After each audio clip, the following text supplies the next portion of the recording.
वज्रांग तेज घन बना पवन को महाकाश, पहुंचा एकादश रुद्र क्षुब्ध कर अट्टहास। रावण महिमा श्यामा विभावरी अंधकार, यह रुद्र राम पूजन प्रताप तेज प्रसार। उस ओर शक्ति शिव की जो दश स्कंद पूजित, इस ओर रुद्र बंदन जो रघुनंदन पूजित।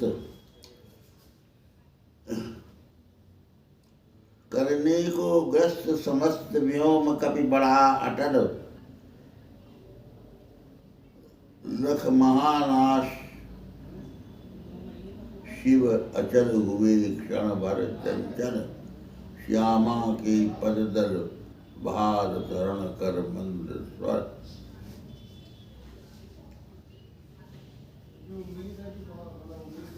वज्रांग तेज घन बना पवन को महाकाश, वज्रांग जिसका अंग वज्र के समान है, ऐसे हनुमान जी जो तेज घन है, ऐसे हनुमान जी जो प्रकाश पुंज के समान है, जिनमें अतुल तेज है, वो पवन के महाकाश को स्वयं निगलने के लिए बढ़ गए हैं। राम की पीड़ा, राम का असमय जो पराजय का भाव है, उसको वो बर्दाश्त नहीं कर सके हैं। वो राम के भक्त हैं, इसलिए पहुंचा एकादश रुद्र क्षुब्ध कर अट्टहास। हनुमान जी अत्यधिक क्षुब्ध हैं और जो रुद्र का रूप है, रुद्र का अंश है, भगवान शंकर का अंश है, वो एकादश रुद्र के अंश हैं। वो अट्टहास करके आकाश में पहुँचे। रावण महिमा श्यामा विभावरी अंधकार, दूसरी तरफ रावण जो की महिमा जो श्यामा, जो महाशक्ति है, जो उन्हें अपने गोद में लिए हुए है, ऐसे रावण महिमा का की जो विभावरी है, रात्रि है, आज अंधकार में है।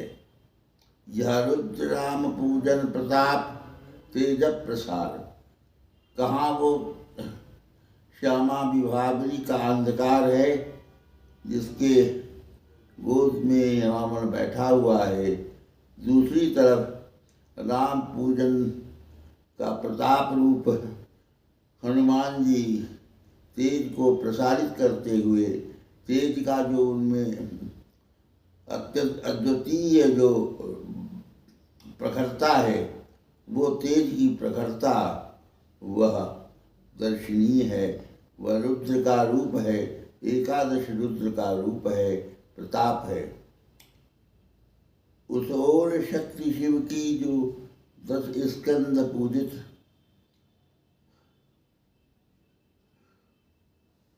उधर 10 स्कंद रावण द्वारा पूजित शिव की शक्ति जो है, वो उस ओर रावण को का संरक्षण कर रही है, रावण को बल दे रही है। इस ओर रुद्रबंदन भगवान शंकर द्वारा पूजित जो राम हैं, रघुनंदन हैं, उनके द्वारा सारा संसार जो है, जिन रघुनंदन कुंजित से, रघुनंदन के प्रकाश से, उनके शक्ति से जो सारा संसार संचालित होता है, वो राम द्वारा बंदित, राम के बंदित राम को की वंदना करने वाले और राम के वरद हस्त को धारण करने वाले हनुमान जी व्योम की तरफ करने को ग्रस्त समस्त व्योम कभी बड़ा अटल। ऐसा राम भक्त हनुमान जी आकाश को, उस महाकाश को निगलने के लिए अपने विशाल, अपने अटल वक्ष के साथ आगे बढ़े। और लख महाशक्ति शिव अचल हुए क्षण भर चंचल। जब उन्होंने हनुमान को देखा कि वो महाकाश को निगल जाना चाहते हैं, तो महानाश की स्थिति आएगी। ऐसे में शिव अचल हुए। शिव, और जो अचल रूप में शिव बैठे थे, उनमें भी चंचलता हुई। उनमें ये भाव उठा कि ये हमारा भक्त, हमारा जो रूप है, हमारा जो अंश है, आज पूरे आकाश को निगल जाना चाहता है। इससे महानाश होगा। इसलिए शिव विचलित हुए और श्यामा के परितल भार धरण कर मंदस्वर। एक बार जिस समय उन्होंने, श्यामा ने, महाकाली ने महिषासुर का वध किया था, उस समय अत्यंत क्रोधित जब श्यामा आगे बढ़ रही थी, उस समय शिव उनके आगे गिर गए थे उनके क्रोध को शांत करने के लिए। और उनके छाती पे श्यामा ने पैर रखे थे। वही श्यामा भद्रकाली हो गई थी। उसको, उसी श्यामा को कि परतल भार चरण हर मंदस्वर, वो आज वो शिव का रूप जो है, वो आज चाहता है कि यहाँ श्यामा पहुँच करके उसको शांत करे, और जिससे महानाश होने से ये संसार, ये विश्व, ये पृथ्वी बच जाए।